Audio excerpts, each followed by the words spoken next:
आज हम नॉवल की एपिसोड पढ़ेंगे 45 नफरत से बढ़ी इश्क की इंतहा बाय मतीहा शाह।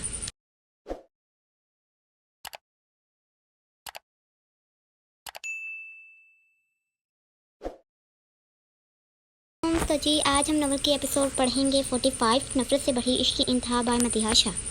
I'm सॉरी, मैं ऐसे तुम्हें छूना नहीं चाहता था, मगर तुम मेरी बात को समझ नहीं रही थी, जिस वजह से तुम्हारा हाथ पकड़ा। अयान हया का हाथ छोड़ते बहुत तफसील से वजाहत देने लगा। ये अंदाज तुम्हारा मुझे तुम्हारी तरफ खींचता है, इसीलिए मेरी मोहब्बत तुम्हारे लिए बढ़ जाती है। हया हल्के से मुस्कुराते दिल में सोचते इसको देखने लगी। सॉरी, गलती मेरी है, तुमने मुझे पुकारा था और मैं तुम्हारी आवाज़ सुन ना सकी। हया अपनी मुस्कुराहट को ब्रेक लगाते धीरे से बोली, तुम्हें कोई काम था?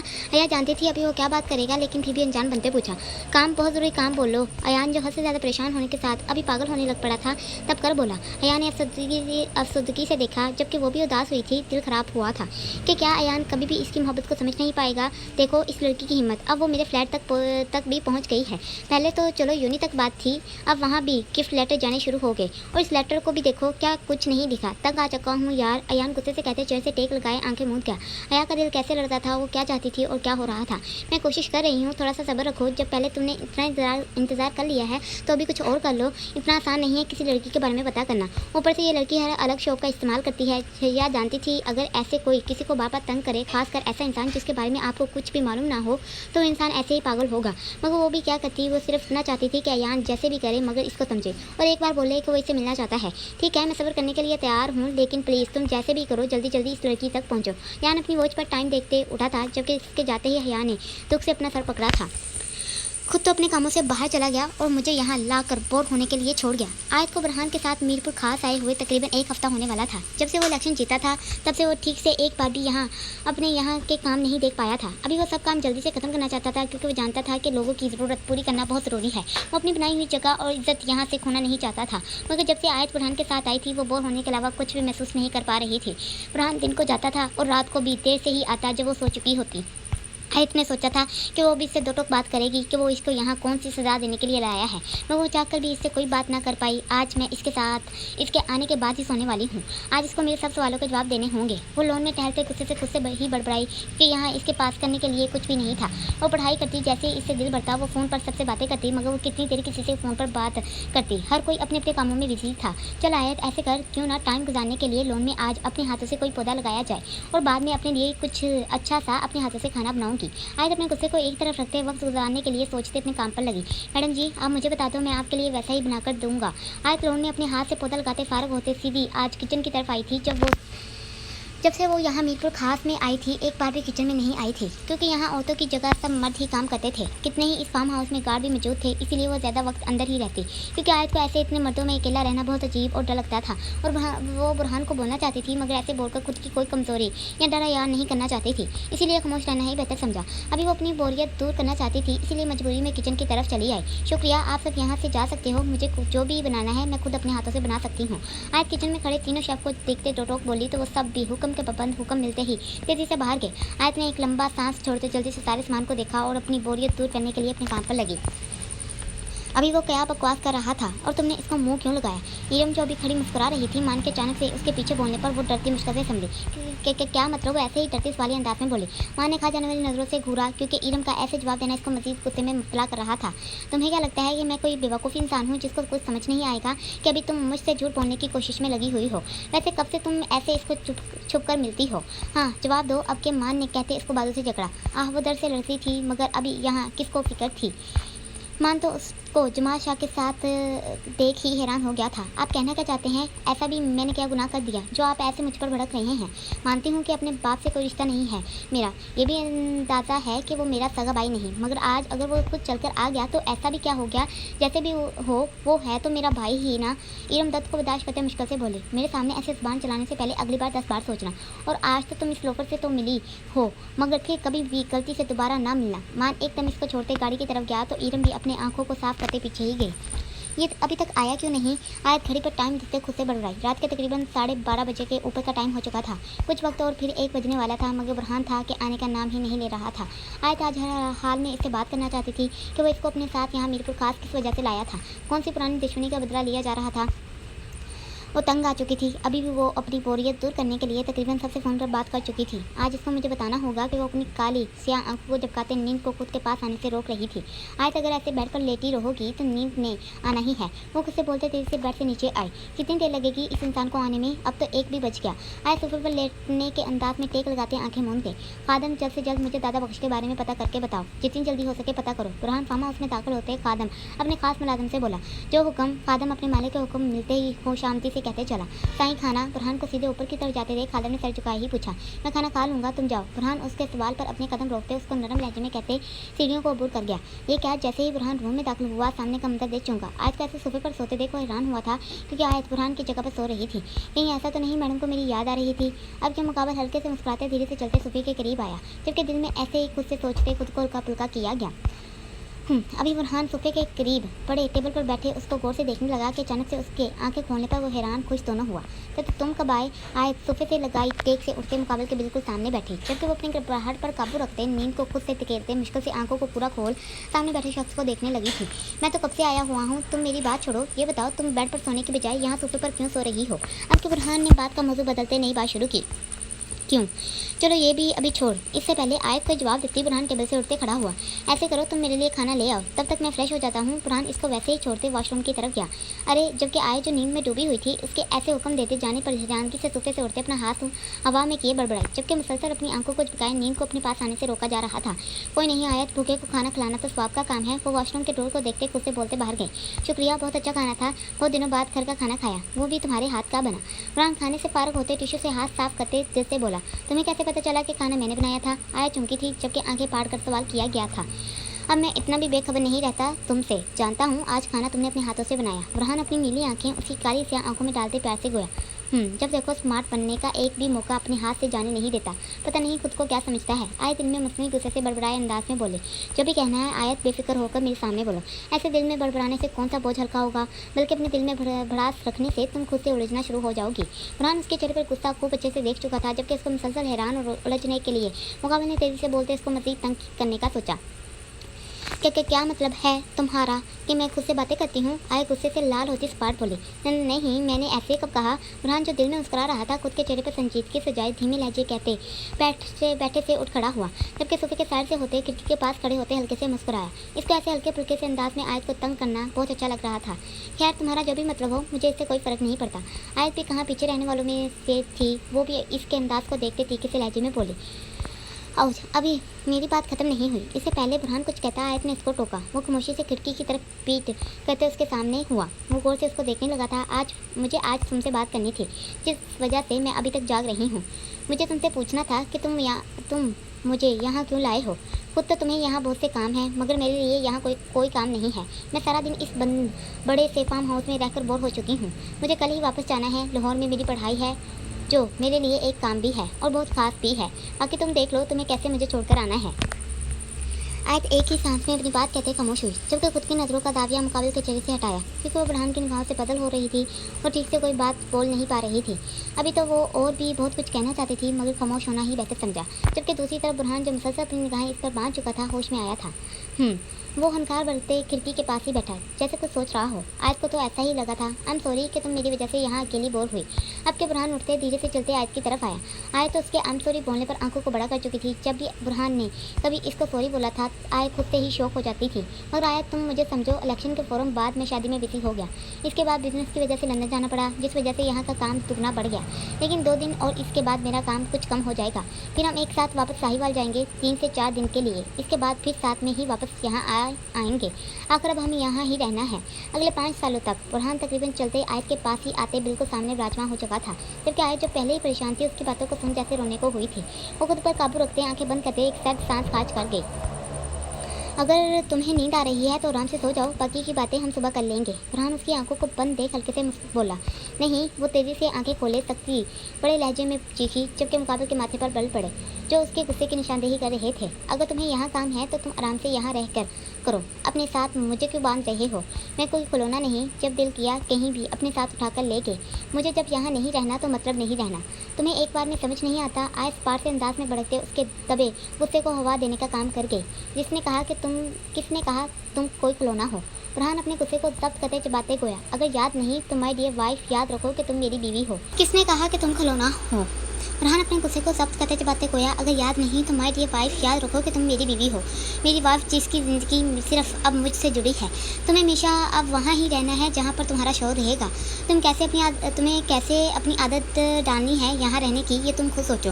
हाँ, अगर यहाँ बोर नहीं होना चाहती और कोई काम चाहिए तो एक तरीका नहीं बल्कि जो तुम्हारा फ़र्ज़ है इसको अंजाम दो। बुरहान सपाट अंदाज में रोबदार लहजे में गोया तो आयत जो गुस्से से लाद हो रही थी कूदते मुकाबले को देखा गया।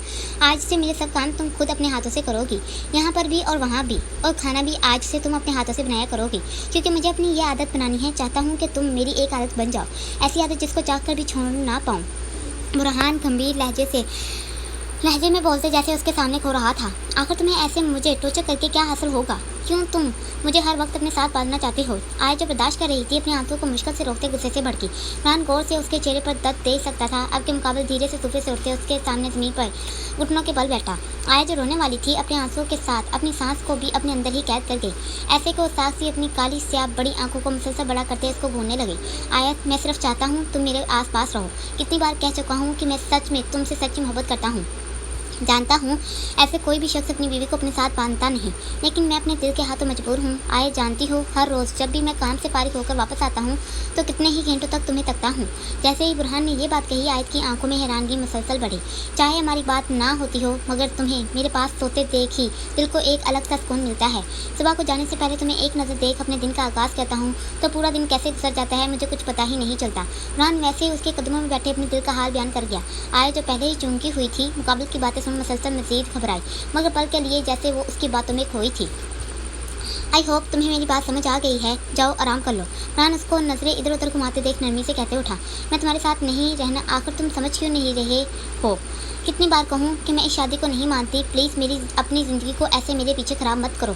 आयत इल्तिजा वाले अंदाज में उसको समझाने की कोशिश करने लगी, जबकि वो अंदर से डर भी रही थी क्योंकि इसको लंदन का वाक़या अच्छे से याद था। ना मुझे तुम्हारे बिना इस दुनिया में रहना है और ना ही मैं तुम्हारे बिना जी सकता हूँ। आखिर तुम्हें ये बात समझ क्यों नहीं आ रही? बुरहान उसको बाजू से पकड़ते बेदर्दी से बैठे से उठते अपने हसार में दबोच गया। आय जो जानती थी कि उसकी बातों का अंजाम यही होने वाला है, वो दर्द को मुश्किल से बर्दाश्त करने के लिए अपने लबों को भींच गई।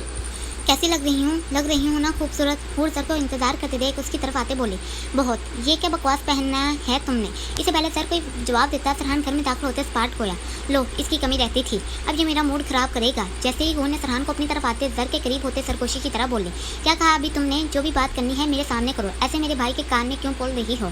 सरहान को हूर का ऐसे जर के कान में कुछ कहना बिल्कुल भी अच्छा नहीं लगा था। क्या मतलब है? फिर क्या हुआ अगर जर तुम्हारा भाई है? मगर लगता है इतना काम करते दिमाग ख़राब हो गया। ये बात अच्छे से याद रखो कि अभी वो तुम्हारे भाई होने के साथ मेरा देवर भी है। वैसे भी मैं तुमसे नहीं अपने देवर से पूछा था कि मैं कैसी लग रही हूँ। हूँ ने भी तो टोक कहते बात मुकम्मल की, जबकि सरहान उसकी बात सुन गुस्से में आया था। चलो जी, इस बात की कमी थी वो भी शुरू हो गई, अब इन दोनों को खामोश कौन करवाएगा? सर अपने सर को पकड़ चुका था, इसको कुछ भी समझ नहीं आ रही थी, जबकि वो दोनों एक दूसरे से लड़ने के लिए तैयार हुए थे। पार्टी में वैसे भी मैं सर के साथ जा रही हूँ, ना कि तुम्हारे साथ जो तुम ऐसे भड़क रहे हो। उन्होंने एक बार भी बोलना शुरू किया था। सरहान का गुस्सा बढ़ा था क्योंकि उसका भाई पास ही मौजूद था और हूर का ऐसे बदतमीजी से बोलना उसको बिल्कुल भी अच्छा नहीं लगा था। जानता हूँ कि पार्टी में तुम किसके साथ जा रही थी, लेकिन यहाँ बात जाने की नहीं तुम्हारे लिबास की हो रही है। तुम ऐसे लिबास में पार्टी में नहीं जा सकती, ऊपर जाकर इसको पहले बदलो फिर जाना किसी पार्टी में। सरहान उसके लिबास यानी जीन्स और टी शर्ट को देखते अपने गुस्से को बर्दाश्त करने के लिए अपने हाथों को मुट्ठियों की तरह भींच गया। मर गया आज तो। कौन सी मनूत कड़ी थी जब मैंने भाई को पार्टी में जाने के लिए हाँ कहा था। सर दिल में बड़बड़ाते खामोश तमाशाइयों की तरह फिर से इनकी तरफ देखने लगा। मुझे तुम्हारी एक भी बात समझ नहीं आती, आखिर इन कपड़ों में ऐसा भी क्या मसला है जो तुम ऐसे मुझ पर रोब झाड़ने लग जाते हो? और भी तंग आ चुकी थी, हर बार लड़ाई कपड़ों से ही शुरू होती थी। वैसे तुम कौन सा पार्टी में मेरे साथ जा रहे हो जो ऐसे इतने गर्म हो रहे हो? हूर ने एक बार फिर तनक कर बोला, जबकि उसकी बात सुन सर ने शौक से अपने भाई की तरफ देखा, जबकि अपने कान को ऐसे झटका जैसे कुछ भी ना सुना हो। ये हूर आज अपने साथ मुझे भी भाई के सामने झाड़ सकती है। इससे पहले बात मेरी तरफ आए खामोशी से यहाँ से 9-2-11 हो जाता हूँ। सर इन दोनों की लड़ाई को बढ़ते देख सोच चुका था, जबकि सरहान हूर की तेज तलवार जुबान को चलते देख घूरते इसके करीब हुआ था। यूं के दोनों ही एक दूसरे को खा जाने वाली नजरों से घूर रहे थे। ये पार्टी सरहान के दोस्त ने ही दी थी। इसने खास पार्टी में सरहान को हूर को लाने का बोला था क्योंकि वो चाहता था कि सरहान की वाइफ उसकी वाइफ से मिल सके। सरहान ने अपने दोस्त की वजह से हाँ तो बोल दिया था, मगर बाद में याद आया कि उसकी बहुत खास मीटिंग है जिस वजह से वो तो पार्टी में तो नहीं जा सकता। इसीलिए सरहान ने जर को बोल दिया क्योंकि जर भी इन लोगों को जानता था। लेकिन मीटिंग पार्टी के टाइम से पहले ही खत्म हो गई तो सरहान खुशी से घर आया कि ताकि वो भी इन लोगों के साथ पार्टी में जा सके। जर पार्टी में सिर्फ अब तुम जाओगे, हम में से कोई भी नहीं जाएगा। फरहान ने भी ये कहते हूर को अपनी ताकत दिखाई थी। क्या मतलब है तुम्हारा? हूर भी गुस्से में आई थी, जबकि 4 कदम लेते जर तक गई। अगर अभी तुमने अपने भाई को जवाब ना दिया तो फिर मेरे पास मत आना प्रीशा के मामले में कोई भी मदद लेने के लिए। हूर भी ये कहते तर को ब्लैकमेल कर गई। वो मुंह खोले ऊँटों की तरह घबराया। या अल्लाह, ये क्या किया? मुझे इनमें क्यों अकेले डाल दिया? सर की हालत कैर हुई थी, जबकि अपने भाई के गुस्से को देख वो तर्द आ बढ़ते सोचने लगा। तुम बार बार उसके कान में कौन सी पट्टी पढ़ा रही हो? फरहान फिर से भड़का था। तुम्हें क्यों बताऊं? वो मेरे और मेरे देवर के दरमियान की बात है। हूर पार से कहते आईब्रो चका गई। चल जर, इससे पहले बात आगे बढ़े, अल्लाह का नाम ले और अपने भाई को समझाने की पहली बार कोशिश कर। जर एक लंबी सांस छोड़ते फरहान के करीब हुआ। बाबा भाई, हम कौन सा किसी के घर जा रहे हैं? पार्टी के लिहाज से कपड़े बिल्कुल ठीक हैं, क्योंकि पार्टी क्लब में है और वहाँ तो सब लड़कियों ने ऐसे ही लिबास पहनना होगा। जर डरते डरते एक सांस में बोला, सुन लिया तुमने? पार्टी किसी के घर पर नहीं बल्कि क्लब में है। तुम्हारी वजह से हम लेट हो गए हैं। चलो सर चलें। हूर फरहान को देखते आगे गई थी। फरहान ने गौर से दोनों की तरफ देखा था। भाई आप फिक्र नहीं करो, हम लोग जल्दी वापस आ जाएंगे। जर फरहान को खामोश देख कहते हूर के पीछे ही गया। कितना फ़र्क है दोनों बहन भाई में? लगता ही नहीं दोनों बहन भाई हैं। जो जिद सर में होनी चाहिए थी वो हूर में है। वो बिल्कुल चाचू की तरह लगती हैं। जो ठंडापन हूर में होना चाहिए था वो जर में है। फरहान दिल में सोचते ऊपर की तरफ गया। आयत, इस बार इतनी जल्दी तुम्हें बुरहान भाई के साथ वापस जाने नहीं दूंगी। इस बार तुम्हें 1 हफ्ते तक यहाँ रहना होगा। इरम प्लेट में खीरा काटते मुस्कुराते बोली, जबकि उसकी बात सुन आयत का दिमाग भी काम पर लगा था। आयत और बुरहान को मीरपुर खास से आए हुए 2 दिन हो गए थे। आज वो अपने घर वालों से मिलने के लिए आई थी, क्योंकि बुरहान ने इसको बताया था कि वो लोग कल को वापस चले जाएंगे और आयत इस बार जाना नहीं चाहती थी। ऐसे करती हूँ, पापा से बात करती हूँ। जैसे ही दिमाग में आइडिया आया वो तेज़ी से बात करने के लिए किचन से गई। इतनी भी क्या जल्दी पड़ी है? थोड़ी सी देर इंतजार नहीं कर सकते? खाना लगाने तो लगी हूँ। इरम अदयान को खीरा उठाते देख थोड़े गुस्से से बोली, वाह क्या बात है आपकी आप एक खीरा ही तो लिया है, इसके लिए इतनी बातें? अदयान ने खीरा मुंह में ठूसते ऐसी शक्ल बनाई जैसे किसी ने बहुत बड़ा जुल्म किया हो। अदयान के बच्चे, मैं छोड़ूंगी नहीं तुझे। मामू से बोलकर ऐसी सफाई करवाऊंगी ना कि अगली बार। हाँ हाँ, जानता हूँ आपकी बातों वाली ताकत को, इसलिए बेहतर है मुझे मत बताएं। आप भी चूहा। इससे पहले इरम कोई जवाब देती अदयान की अगली बात सुन वो डरते उछलती फ्रिज से 4 कदम दूर हुई। हाँ हाँ, डरपोक ना हो तो। अदयान कहका लगाते इरम को शौक कर गया। वो ऊँधों की तरह मुँह लटकाए हैरान हुई थी। मेरा मशवरा मानो, पहले अपने इस डर पर काबू पाना सीखो, फिर मुझसे बात करो। अदयान इरम का मजाक उड़ाते किचन के डोर की तरफ गया। अच्छा, ये क्या तरीका है अपनी भाभी से बात करने का? यही तमीज़ तुम स्कूल से सीखते हो? इरम जो अदयान की कही बात का जवाब देने लगी थी, मान को पीछे से बोलते देख अपने अल्फाज को मुंह में ही दबा गई, जबकि अदयान को डांट पड़ते देख हल्के से मुस्कुराते खामोश हुई। अब देखो कैसे मासूम शक्ल बना ली है, अभी भी वैसे ही बोलो ना जैसे कुछ देर पहले बोल रहे थे। इरम दिल में खुश होते अपनी हंसी को छुपा गई, जबकि वो दिल में ही अदयान से मुखातिब थी। मैंने कुछ पूछा है तुमसे, जवाब दो। मान अदयान को खामोश नजरें झुकाए देख गुस्से से गोया। और अभी तुम अपनी भाभी को कैसे पुकार रहे थे? आज के बाद मैं सिर्फ तुम्हारे मुँह से भाभी ही सुनूं। अभी के अभी सॉरी बोलो अपनी भाभी को। मान इसको बाजू से पकड़ते इरम की तरफ कर गया। जैसे ही इरम ने अदयान की तरफ देखा वो शौक से हैरान हुई, क्योंकि उसकी आंखों में आंसू वो साफ देख चुकी थी। तो सॉरी अदयान मुश्किल से कहते वहाँ से भागा था। अरे इरम जो उसको रोकने लगी थी उसको ऐसे भाग कर जाते देख उदास हुई। सारी गलती तुम्हारी है। जब वो तुम्हें ऐसे बदतमीजी से तुम्हें मुखातिब करता है तो तुम्हें इसको आगे से खुद डांटना चाहिए, ताकि अगली बार वो वैसी बदतमीजी दोबारा ना करे। मान अदयान के जाते ही अब सीधा इरम की तरफ हुआ था, जबकि उसकी बात सुन इरम गुस्से में आई थी। किसने कहा आपसे कि वो मुझसे बदतमीजी कर रहा था? मैंने कहा था जो आप ऐसे आते ही इस पर सवार हुए, वो मेरी और उसकी बात थी। आप क्यों दरमियान में आए? जैसे ही इरम ने ये कहा मन का गुस्सा बढ़ा था। क्या कहा तुमने? मान धीरे से बोलते 2 कदम लेते आगे हुआ, तो इरम ने वैसे ही इसको देखते 2 कदम पीछे को लिए। वही कहा जो मुझे कहना था। आप कहते हो कि मुझे इसको बदतमीजी से रोकना चाहिए। वो तो बच्चा है, ऐसे मजाक कर रहा था। आपका अपने बारे में क्या ख्याल है? इरम ने वैसे ही उसको देखते बात को घुमाते उसकी तरफ किया, जबकि उसकी बात सुन मान ने ना समझी से उसको घूरा था। मतलब साफ था कि तुम कहना क्या चाहती हो। अभी ऐसे मुझे घूरने से कोई सच्चाई बदलने वाली तो नहीं। आप खुद भी तो मुझसे ऐसे ही बात करते हैं, और जब से हमारी शादी हुई आपने कौन सी मुझे अभी तक कोई खुशी दी है? पहले खुद को ठीक करो। इरम ने भी मान को उसकी जगह दिखाई थी, जबकि उसको देखते आराम से अपनी काम में लगी। अभी भी खड़ा हुआ है, जा क्यों नहीं रहा? इरम ने गुस्से में बोल तो दिया था, मगर वो अंदर से डर रही थी। मान बेटा तुम आ गए। मान जो बोलने लगा था अपनी माँ की आवाज़ सुन किचन से बाहर गया था। ये सिर्फ तुम्हारे लिए बनाया है। इरम अदयान को खामोश बैठे देख प्यार से बोलते कबाब की पूरी प्लेट उसके सामने टेबल पर रखते आगे बढ़े। वो जानती थी कबाब अदयान को कितने पसंद थे। क्या बात है भाभी जी? आयशा जो अदयान के साथ ही बराजमान हुई थी इरम को तंग करने के लिए जी को लंबा करते बोली। इरम ने घूर कर उसकी तरफ देखा था। मुझे नहीं खाना, तुम खाओ। लो आप ही मेरे लिए क्या आप अपने हाथों से पराठा बनाकर दे सकती हैं? अदयान कबाब वाली प्लेट आयशा की तरफ करते चेयर से उड़ते आय से दरियाफ्त करने लगा। हाँ क्यों नहीं मेरे भाई, मेरे प्यारे भाई। आयत अपनी चेयर से उड़ते खड़ी हुई थी। ये कौन सा टाइम है पराठा खाने का? चुप करके वही खाओ जो सब खा रहे हैं। मान जो मुंह में रोटी का नवाला रखने लगा था अदयान की बात सुन गुस्से से पार बोला। जैसे ही मान बोला शबाना बेगम ने हैरानगी से मान की तरफ देखा था, जबकि अदयान को भी घूरते बैठने का इशारा किया। इरम वैसे ही खामोश खड़ी मान की तरफ घूरने लगी थी। क्योंकि इसको पता था अमान की वजह से ये सब हुआ। अदयान, ये कोई टाइम है पराठे का? शबाना बेगम उसको वापस चेयर पर बैठाती पूछने लगी। एक मिनट, मसला क्या है मामा? अगर वो मेरे हाथ का बना पराठा खाना चाहता है तो क्या हो गया? और मान, तुम्हें इतना गुस्सा क्यों आ रहा है? आयत मान को खामोश करवाते इरम के साथ ही किचन की तरफ गई। अदयान, यहाँ आओ। आयत एक बार फिर वापस आते बोली थी। अस्सलाम वालेकुम। अभी आयत पलटी थी कि बुरहान की आवाज़ सुन तेजी से पलट कर देखा था। वो मगरूर अंदाज में चलते शबाना बेगम की तरफ गया। कैसी है हमारी शहजादी? अभी आयत बुरहान को ही तक रहा था कि अपने पापा की आवाज़ सुन इनकी तरफ मतवजा हुई। पापा, आप कहाँ चले गए थे? जैसे ही आयत ने अपने पापा को देखा, करीब जाते पूछा। मैं तो बेटा सुल्तान भाई के पास गया था कि वहीं पर बुरहान से मुलाकात हुई और इसने बताया कि हमारी बेटी हमसे मिलने के लिए घर आई हुई है, तो बस फिर हम बुरहान के साथ वापस जल्दी से आ गए। अकराम प्यार से कहते आ गए तो आयत भी वैसे ही चलते किचन की तरफ गई। अभी भी नाराज़ हूँ मुझसे? इरम अदयान को खामोश किचन में खड़े देख उदासी से बोली। मैं किसी से भी नाराज़ नहीं हूँ। अदयान वैसे ही मुंह बनाए जवाब देते आयत की तरफ गया, जो पराठा को देसी घी लगाने लगी थी। झूठ बोल रहे हो? इरम उसके चेहरे को अपने हाथों में लेते थोड़े गुस्से से बोली। तुम दोनों कौन सी बात कर रहे हो? आयत पराठे की दूसरी साइड पर घी लगाते दोनों को मसनूई हैरानगी से देखते आंखों से दरियाफ्त करने लगी। आपी, कोई भी बात नहीं है। भाभी को पता नहीं क्या हो गया है। भाभी, अदयान एक बार फिर स्पार्ट बोला था, जबकि इरम उसके भाभी कहने पर फटी फटी आंखों से आयत को देखने लगी। वाह, कमाल हो गया। आज का दिन तो तारीख के सुनहरी हरूफ में लिखा जाएगा। अदयान खान ने आज इरम को भाभी का दर्जा जो दिया, वो भी ईमान भाई की डांट की वजह से। आयशा जो भी किचन में दाखिल हुई थी, अदयान के मुंह से भाभी लफ्ज़ सुन सास सी बोलती अदयान के साथ ही बैठी। हंस लो, जितना हंसना है, मुझे कोई फ़र्क नहीं पड़ता। अदयान को आयशा का हंसना, वो भी उसकी कही बात पर जहर लगा था।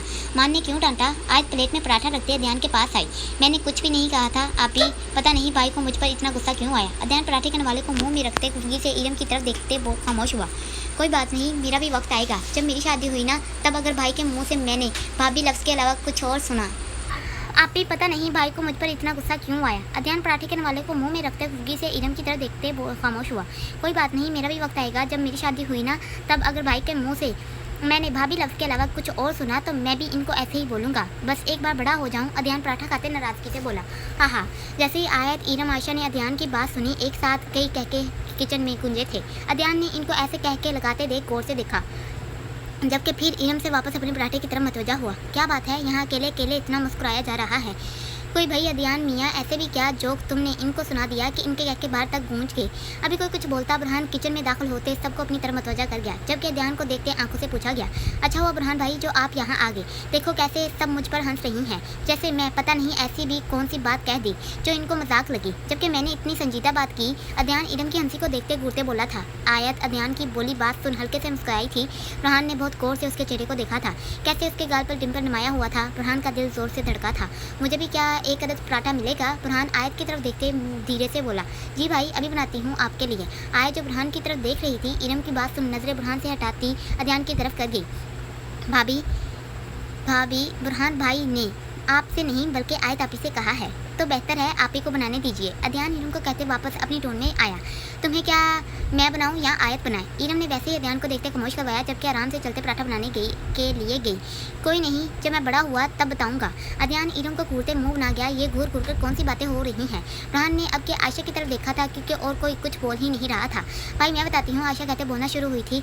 आहा, क्या बात है अदयान, अच्छी बात। अपनी वाइफ के लिए स्टैंड लेना चाहिए। बुरहान आयशा के मुंह से सुनते मुस्कुराते गोया। मगर एक बात याद रखो मेरे छोटे भाई, तुम्हें कभी कोई भाई बोलता है जो तेरी वाइफ को हम सब भाभी बोलेंगे? आयशा ने ये कहते ही एक बार फिर सबको मुस्कुराने पर मजबूर किया था। आयत बुरहान एक साथ मुस्कुराए थे। अदयान, तुम सबसे छोटे हो, तुम्हारा हक बनता है कि तुम बड़ों की इज्जत करो। आयत अदयान के बनते मुंह को देख धीरे से कहते उसको समझाने लगी। चलें भाई, आप इस अदयान की बातों को छोड़ें, ये पराठा इंजॉय करें। इरम बुरहान के सामने पराठा रखते खुशी से बोली। ठीक है, तुम लोग यहाँ इंजॉय करो, मैं तो जा रहा हूँ अपनी ब्यूटीफुल के पास। पराठा तो मैं इनके हाथ से ही खाने वाला हूँ। बुरहान प्लेट लेते इनको छोड़ किचन से बाहर गया। ओहो आपी, मैं तो ऐसे ही आपी इरम को तंग कर रहा था, आप संजीदा ना हो। अदयान आयत को इतना संजीदा होते देख मुस्कुराते बोला। अच्छा, इसका मतलब इतनी देर से तुम नाराज़ होने का नाटक कर रहा था? जैसे ही इरम ने अदयान की बात सुनी, इसका कान पकड़ते बोले। आप ही देखो, ऐसे करोगी तो जो इज्जत भाई के सामने देने वाला हूँ वो भी नहीं दूंगा। अदयान अपना कान इरम से छुड़ाते एक बार फिर शरारत से बोला। चलो ये सब बातें छोड़ो, ये बताओ कि मेरा प्यारा भाई आज रात कौन सी मूवी देखना चाहता है? इरम अदयान की कही बात को नज़रअंदाज करते मौजू को बदलते दूसरी तरफ ले गई। आयत इरम के अंदाज को देखते हैरान हुई थी, जबकि अपनी हंसी को कंट्रोल किया था। इतना प्यार, क्या बात है? ऐसा भी क्या काम आ गया कि जो आप मुझ पर ऐसे मेहरबान हो रही हो? ऐसे ही मेरी वजह से आज तुम्हारे भाई ने तुम्हें डांटा था। डांटा था ना, बस चाहती हूँ कि आज तुम्हारी पसंद का सब कुछ करूँ और तुम्हारे भाई को बता दूँ कि मैं अद्यान की मस्ती से हमेशा खुश होती हूँ। ईरम ने जहाँ भर के मासूमी चेहरे पर सजाते आयशा और आयत को हैरान किया था। क्या सच में आप मेरी खुशी के लिए ये सब कर रही हैं? अद्यान ईरम की बात सुन ही खुश हो चुका था। हाँ सच में, वाह, मतलब आज रात को बहुत मज़ा आने वाला है। अद्यान तो खुशी से झूम उठा था, मगर ऐसी खुशी का क्या फ़ायदा जब आयत ने तो बुरहान भाई के साथ वापस चले जाना है। पर कुछ नहीं होता, हम सब इंजॉय कर लेंगे। इन्होंने ये के कहते एक्टिंग के सारे रिकॉर्ड तोड़े थे। ऐसे कैसे आप ही चली जाएंगी? मैं अभी बुरहान भाई को बोलता हूँ कि आयत आप ही इस बार हमारे पास रहेंगी। अद्यान एकदम उड़ते किचन से बाहर गया था। आहा, देखा फिर कमाल। ईरम अद्यान के जाते ही आयत लोगों के साथ मुस्कुराते बोली, वो देवर जी कहाँ चले, वो भी मुझे ऐसे अकेले छोड़कर। वो जूस का गिलास हाथ में उठाते जर के पीछे ही आई थी। मेरी सुपर भाभी, मेरा काम था आपको यहाँ पार्टी में लाना और भाई के दोस्तों की वाइफ लोगों के पास छोड़ने का। अब जो दिल कर रहा है वो करो, मगर खुदा के लिए अभी मेरे साथ मत चलो। जर चलते चलते रुका था और अपना जूस वाला गिलास सामने मौजूद टेबल पर रखते एकदम ही हूर की तरफ पलटते अपने दोनों हाथों को उसके सामने जोड़ गया। कोई बात नहीं देवर जी, आप भला अपनी भाभी का ख्याल ना रखो। मगर अभी जर आगे कुछ कहता, हूर अपना जूस का गिलास रखते उसको कंधों से पकड़ते शौक कर गई। वो ना समझी से कभी उसको देखता तो कभी उसके हाथों को। मगर मेरा फर्ज बनता है कि आपका ख्याल रखूं, आखिर आप मेरे इकलौते देवर हो। हूर ने आखिर की बात कहते सर की हवाई उड़ाई थी। तुम्हें क्या हो गया है हूर? जर ने उसके हाथ अपने कंधे से झटक से जूस का गिलास उठाया था। हाँ, यही तो मैं कह रही हूँ जर, ये क्या तुमने मुझे भाभी भाभी कहना शुरू किया हुआ है? हम दोस्त हैं और चलो एक साथ क्लब की शानदार रात को एंजॉय करें। हूर मुस्कुराते शरारत से बोली तो जर भी हल्के से मुस्कुराया। चलो फिर अभी हम क्लब के इस तरफ चलते हैं जहाँ पर क्लब की रंगीनी छाई हुई है। जर हूर को लेते क्लब के ऊपर वाले हिस्से की तरफ बढ़ा। ये इतना शोर, हूर जर के साथ इतने लोगों में से चलते दरियाफ्त करने लगी। अरे यार, यहाँ लोग एंजॉय करने आते हैं, ना कि ऐसे सवाल पूछने। सामने देखो। जर उसके सवाल का जवाब देते उसको सामने इशारा कर गया। तभी म्यूजिक की आवाज़ क्लब के चारों तरफ से गूंजी थी। हूर ने सामने की तरफ देखते हैरानगी से जर को देखा। ऐसे क्या देख रही हो? ये क्लब है और यहाँ डांस नाच गाने के बिना पार्टी का मज़ा नहीं आता। जर हूर के चेहरे पर छाई हैरानगी को देख धीरे से मुस्कुराते एक आंख दबा गया। कहीं ऐसा तो नहीं कि हूर शाह पहले कभी क्लब नहीं आई? जर हूर का मजाक बनाते कहकर लगाते हंसा था। हाँ, वेरी फनी, मैं कई बार आ चुकी हूँ। हूर जर की तरह मुंह करते हंस कर दो टोक बोली थी। चलो फिर। जर उसको आगे चलने का इशारा करते आगे बढ़ा था। तुम चलो, मैं आती हूँ। हूर ये कहते ही फ़ोन पर आली का नंबर मिलाते क्लब से बाहर की तरफ के जा